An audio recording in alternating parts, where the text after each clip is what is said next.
It started when I was around 7 years old. I watched a lot of science fiction, watched a lot of Star Trek, and at that moment I wanted to boldly go where no one had gone before, and I thought I said to myself, how can I do that? And it was to become an astronaut. So at that age I kind of planned out my life, what I was going to do. I was going to be good at math and science because people on the Enterprise did math and science. I was going to go to Starfleet Academy, which was college at the time, because you know, people had a higher degree, and I was going to be a pilot because I wanted to fly. That was my thought growing up, and luckily I had some mentors that kind of fed into that need. And in 1994 I graduated with a degree in electrical engineering. I went on to join the Navy first. I did military aviation because at the time I'm a kid from the Bronx, did not really have the financial means. Got commissioned in 1994, joined pilot training in 95, and started flying. I picked up helicopters, got selected, and from there I went to the SH-60 Bravos. From helicopters I went back to fixed wing to be an instructor in the T-34. I was an instructor in T-6s, which was newly bought by the Navy and the Air Force. At that time I was one of 4 Navy flight instructors at Moody Air Force Base. At the end of my tour there, I was going to resign my commission, but my Air Force commander at the time suggested that I join the Air Force. The U-2 aircraft was very interesting to me because you wear a pressure suit, you fly very high, and for me, in my mind, one step closer to becoming an astronaut. So I applied and got picked up for the U-2 program, and I cross-commissioned.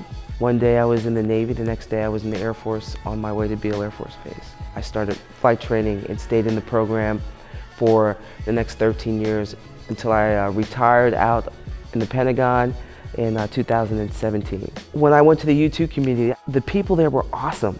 The mission was incredible. You got to see a perspective in the aircraft that so many few people have had. The U-2 has flown for almost 67 years. There are less than 1,100 pilots. There are more F-35 pilots than there are U-2 pilots.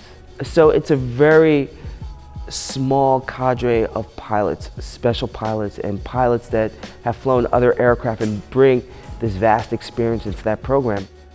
As I got more out of the aircraft and more into leadership roles, that inspiring young people to go into STEM fields, to be aviators, to help those who were already in the military and aviation became something that was more in the forefront for me. And I decided I would motivate young people and youth through fitness, and that has opened up so many other doors in ways that I would have never thought, but I'm enjoying every moment of it and having a blast.